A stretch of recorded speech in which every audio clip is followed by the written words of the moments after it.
High side की testing करने के लिए हमको कंटिन्यूटी पे अपने मल्टीमीटर को सेट करना होगा। पहले हमें मिल जाता है एक कैपेसिटर। ये दोनों भी पिन से आपके इंजेक्टर नंबर 4 और इंजेक्टर नंबर 1 का हाई साइड कंट्रोल होता है।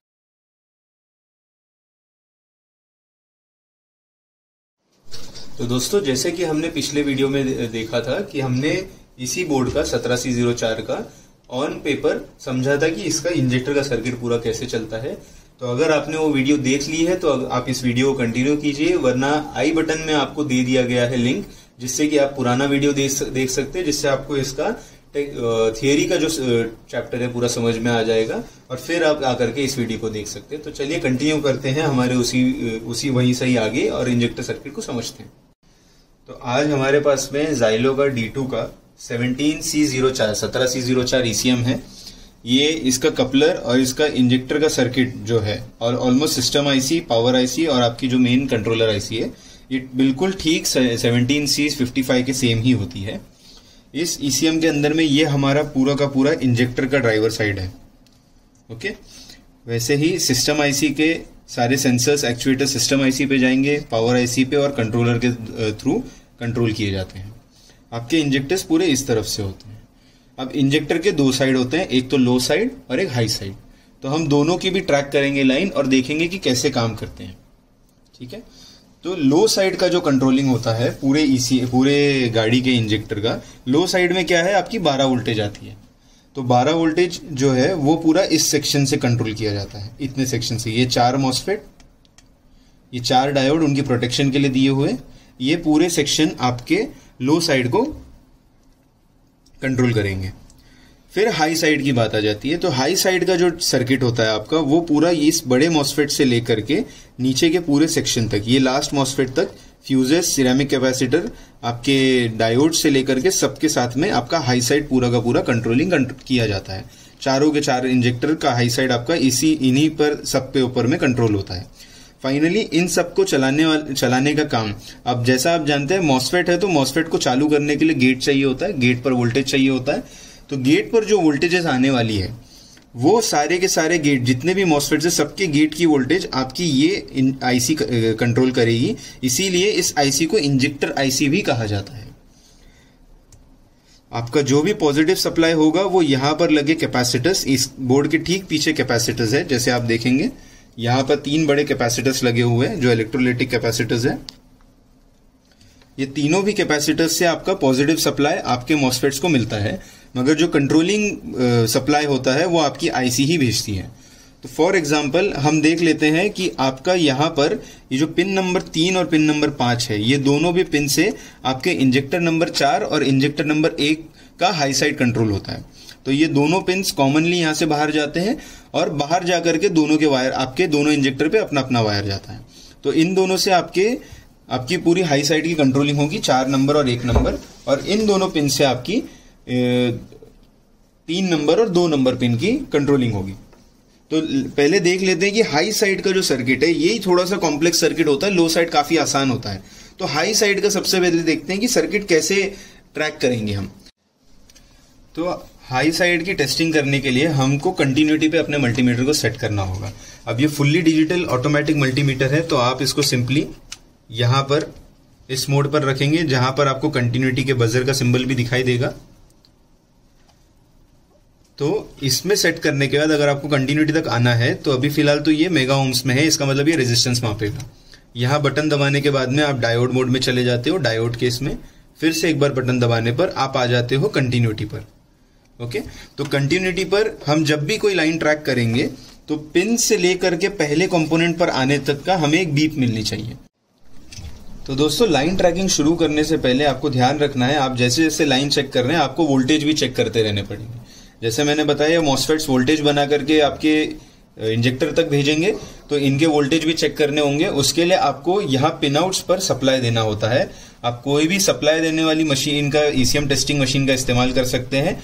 और ये जो पिन आउट्स हमने लगाए हुए हैं, यहाँ पर जो मेन सप्लाई आपका ग्राउंड और इग्निशन दिया हुआ है, इसका अगर आपको सर्किट चाहिए होगा तो आप सिंपली नीचे कमेंट कर दीजिए कि हमें ये सर्किट भेज दीजिए। हमारी तरफ से ये फ्री ऑफ कॉस्ट होगा और आपको मिल जाएगा। यूट्यूब के कमेंट्स में आपको कमेंट करना होगा आपका व्हाट्सएप नंबर, और उस व्हाट्सएप नंबर पे आपको भेज देंगे। तो अब आगे बढ़ते हैं हमारी लाइन ट्रैकिंग से कि पहले तो ये पता करना है कि सर्किट हमारा पिन से होकर के इस आईसी तक पहुंचता कैसे है।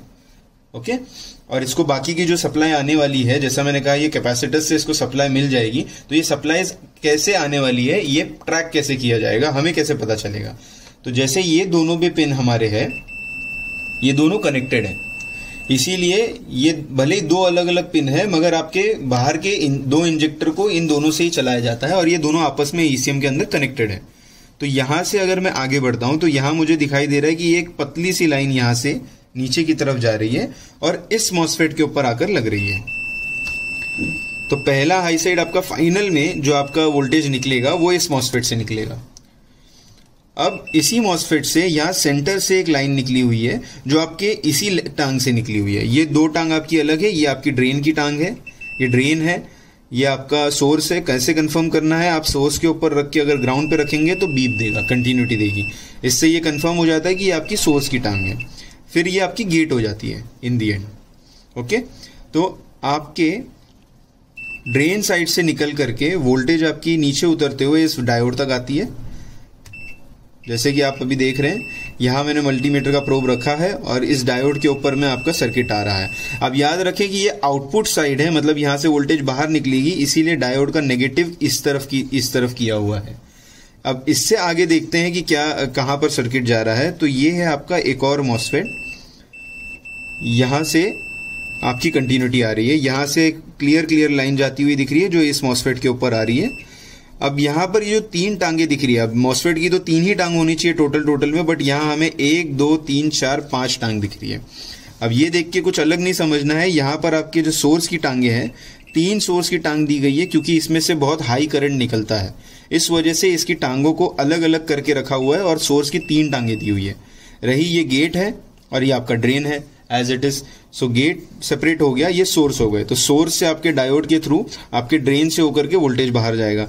अब देखते हैं आगे कहां पर जा रहा है ये। और तो यहां आपके ड्रेन से होते हुए सोर्स से ड्रेन से आगे फिर इस मॉसफेट के ड्रेन पर आ रहा है। सो ड्रेन टू ड्रेन आ गया एंड देन यहां से आपका जो सप्लाई है पॉजिटिव का जो आपको मिलने वाला है वो इस पैड से होते हुए, इन दो कैपेसिटर्स से होते हुए इस कैपेसिटर के ऊपर आ रहा है। ये नॉन पोलराइज सिरेमिक कैपेसिटर्स है और ये आपका पोलराइज कैपेसिटर है, फिल्टर कैपेसिटर है जो वोल्टेज फिल्टर करके इस मॉसफेट को देगा। तो इस तरह से आपके इंजेक्टर को जो जरूरत होती है वो वोल्टेज यहां से 3 नंबर और 5 नंबर सर्किट पर जाती है। ठीक इसी तरह से इस कैपेसिटर से स्प्लिट होकर के आपके 4 नंबर और 6 नंबर पिन के ऊपर जो वोल्टेज जाने वाली है वो आपके 3 नंबर और 2 नंबर इंजेक्टर को चलाएगी। ओके, तो ये आपकी सप्लाई की लाइन की टेस्टिंग हो गई। अब इस पूरी लाइन के अंदर कहीं भी आपको अगर बजर नहीं मिलता है, जैसे यहां से यहां में हम चेक कर रहे थे और बजर नहीं मिल रहा था, इसका साफ मतलब है कि आपकी लाइन ब्रेक हो चुकी है। ओके, अब ये हो गई आपकी सप्लाई आने की टेस्टिंग। अब जैसा कि मॉसफेट को एक्टिवेट भी करना होता है तो आपको गेट साइड का भी वोल्टेज लगेगा। तो गेट साइड का वोल्टेज आपको अगर पता करना है तो हर एक मॉसफेट के लिए गेट की सप्लाई अलग अलग जगह से आएगी। अब जैसे पहले जो हमारा मॉसफेट था हाई साइड का, उसके गेट की सप्लाई तो डायरेक्टली यहाँ सोर्स से आ रही है, तो इस मॉसफेट के सोर्स से जो सप्लाई आएगी वही इसको चालू करेगी। गेट पे जो वोल्टेज लगेगी वही इस मॉसफेट को चालू करेगी। अगर यहाँ कोई वोल्टेज नहीं है तो इसका मतलब ये सोर्स से जो ड्रेन की तरफ आपका करंट जाएगा ये नहीं जा पाएगा बिल्कुल भी। ओके, तो यहां से यहां आपकी कंटिन्यूटी आ रही है, तो ये आपका गेट एक्टिवेट करेगा फाइनल मॉसफेट का जहां से आपकी वोल्टेज आउट होगी। इसके अलावा हर मॉसफेट का अपना अपना गेट है, तो एवरी सिंगल मॉसफेट का गेट आपका यहां पर एक रेजिस्टर ये हो गया, एक कैपेसिटर ये हो गया, इसके थ्रू हो करके यहां एक वाया में जा रहा है। जैसे आप देखोगे यहां से आपको इस नॉन पोलराइज कैपेसिटर के ऊपर कंटिन्यूटी आ रही है, इसके बाद में फिर ये दूसरे छोटे कैपेसिटर के ऊपर आ रही है एंड देन फाइनली कैपेसिटर के दूसरे साइड से एक वाया में जा रही है थ्रू होल में, जिससे कि ये पीछे की तरफ चली जाएगी। अब पीछे की तरफ जाने बाद में ये इस आईसी के ऊपर में निकलेगी, तो इसका जो आपका लाइन होगी ये ब्लाइंड होगा पीछे से। अगर हम बैक साइड में चले जाते हैं ट्रैक करते हुए, सो ये होल के थ्रू हम बैक साइड में जाएंगे ईसीएम के, और ये हमने किया फ्लिप। अब जब भी आप फ्लिप कर रहे हैं आपको याद रखना है कि ये आपका जो प्रोब आपने यहाँ लगा के रखा हो ये बिल्कुल हिलना नहीं चाहिए, वरना आपको फिर से यहाँ आना होगा और ये होल को याद रखते हुए इधर से फिर से बैक साइड जाना होगा, अगर आपको पूरा सर्किट कंटिन्यूटी पर देखना है। अब जैसे हमने यहाँ प्रोब रख लिया, अब ठीक इसके पैरेलल इसी जगह पर आपका वापस बाहर निकलेगा।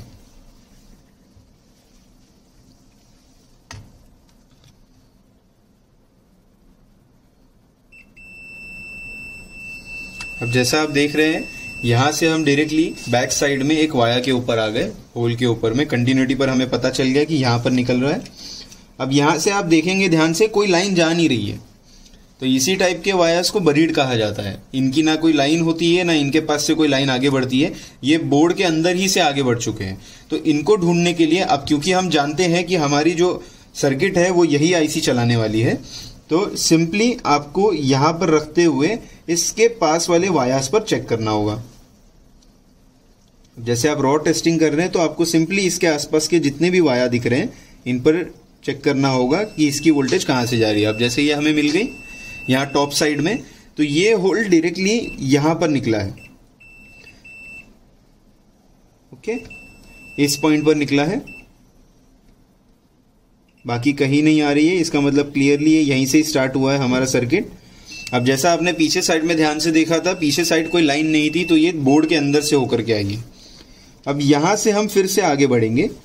सो ये हमारा होल है, यहां से हम आगे बढ़ेंगे।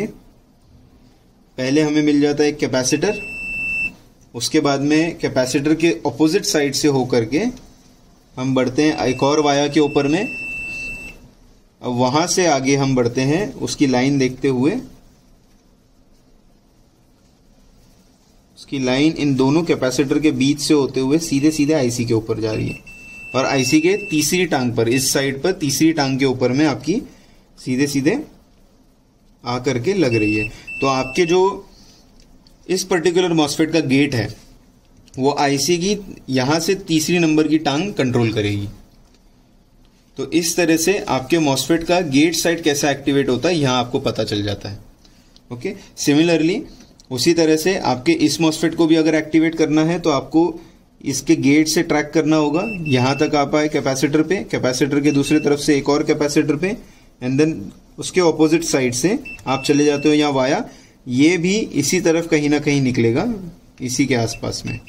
तो ये टाइप के जो वायर होते हैं ये स्पेशल होते हैं, इनमें आप कोई लाइन पीछे जा करके ट्रैक नहीं कर सकते क्योंकि कोई लाइन होती ही नहीं, सारी अंदर से होती है। तो आपको सिंपली जब पता है कि इस आईसी के पास आना है तो यहाँ प्रेस टैप कर करके देखना होता है कि भाई कहाँ पर निकली है। अब जैसे ये यहाँ पर आ रही है तो इस वायर से होते हुए इस कैपेसिटर पर गई, एंड देन कैपेसिटर के बाद में अगेन यहाँ से होते हुए ये इस ट्रांजिस्टर पर कहीं नहीं लग रही, इस ट्रांजिस्टर के नीचे से होते सीधे सीधे आईसी के ऊपर जा रही है, इस तरफ पहली टांग के ऊपर, यहाँ पर टॉप साइड में लेफ्ट साइड पर, ओके। इस तरह से आप अपने ईसीएम के अंदर में किसी भी लाइन को ट्रैक कर सकते हैं। यहाँ पर मैंने इंजेक्टर की लाइन को ट्रैक करते हुए बताया जो हाई साइड की थी। इसी तरह लो साइड की भी आपके सर्किट होते हैं, पिन आउट्स होते हैं। पिन आउट से आपको पता चल जाता है कि आपके लो साइड पर कौन सी पिन से आपको करंट आने वाला है, जो आने वाला है, तो आप उसको भी ट्रैक कर सकते हैं। बट दोस्तों इसी तरह से आपके हाई साइड का पूरा इंजेक्टर का साइड आपका ट्रैक किया जाएगा मॉसफेट से होते हुए आईसी तक का। तो यहाँ हमने ये मॉसफेट एक्टिवेट कैसा होता है ये भी देख लिया। हमारा ये मॉसफेट इसकी ये जब तक ये गेट ओपन नहीं होगा तब तक आपका मॉसफेट ऑन नहीं होगा और यहाँ से आपकी वोल्टेज आउट नहीं जाएगी। तो अगर आपके इंजेक्टर्स का हाई साइड का वायर खराब है तो आपके यही मॉसफेट्स होते हैं जो जाने के ज़्यादा से ज़्यादा चांसेस होते हैं। या अगर आपकी आईसी यहाँ से वोल्टेजेस नहीं आउट कर रही है तो मॉसफेट ओके होने के बावजूद भी आपके वोल्टेजेस बाहर नहीं जाएंगे, सर्किट से बाहर नहीं जाएंगे, एंड पिंस के ऊपर आपको कोई वोल्टेज नहीं मिलेगी। तो आपको हमेशा चेक करना है सर्किट ट्रैक करते हुए कि आपके आईसी से वोल्टेजेस निकल रहे हैं या नहीं निकल रहे हैं। तो इसका जो ये एक पूरा सर्किट हमने देखा, हाई साइड का एक पूरा हमने कंप्लीट सर्किट ट्रैक किया।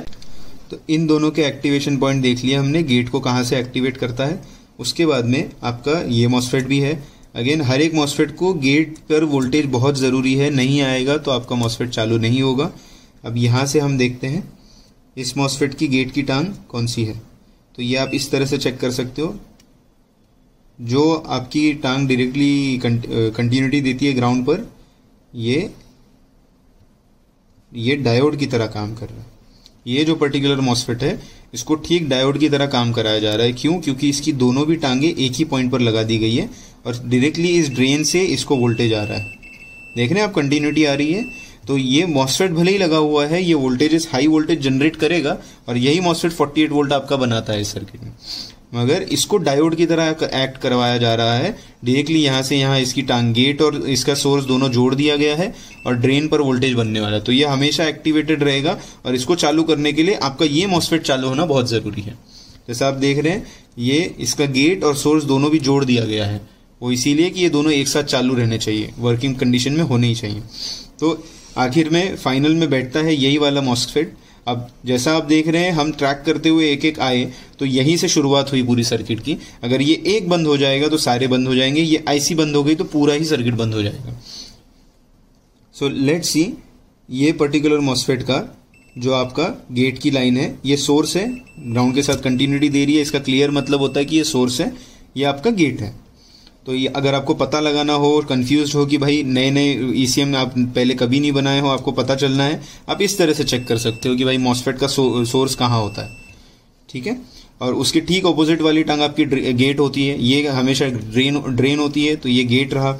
अब गेट से आप देखोगे यहाँ से एक छोटी सी लाइन निकल के यहाँ आई, यहाँ से फिर इस कैपेसिटर पर आई, इस कैपेसिटर के नीचे वाले साइड से डायरेक्टली ये इस पर्टिकुलर पॉइंट पे गई।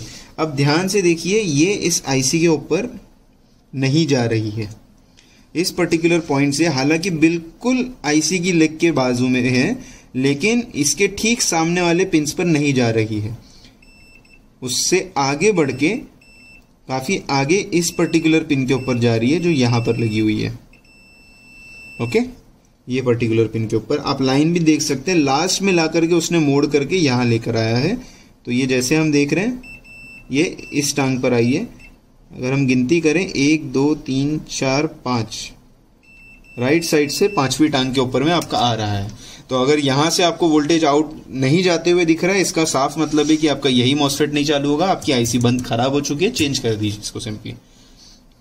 ठीक है दोस्तों, तो जैसे हमने पूरा ट्रैकिंग किया, हमने मॉसफेट का सप्लाई कहां से आ रहा है वो भी देखा, मॉसफेट इंजेक्टर के लिए मॉसफेट जो सप्लाई देने वाले वो इन कैपेसिटर से आ रहे वो देखी। ये काफी आसान थी ट्रैक करना लाइन, इसकी ज्यादा कंपोनेंट्स बीच में थे ही नहीं, क्योंकि जरूरत भी नहीं होती। मगर गेट के बीच में आपके बाकी कंपोनेंट्स लगाए जाते हैं, जैसे नॉन पोलराइज कैपेसिटर्स लगाए जाते हैं, ताकि उसको फिल्टर करके रखा जा सके। ओके, तो इस तरह से आपके इंजेक्टर आईसी आपके पूरे ईसीएम के हाई साइड को कंट्रोल करती है। ठीक इसी तरह से आप टेस्ट कर सकते हो किसी भी ईसीएम के अंदर में कि आपका हाई साइड जो डीजल इंजेक्टर का होता है वो कैसे चलता है। ठीक है, आशा करता हूं जो भी आपको बताया गया ये आपको समझ आया हो अच्छे से। शुक्रिया।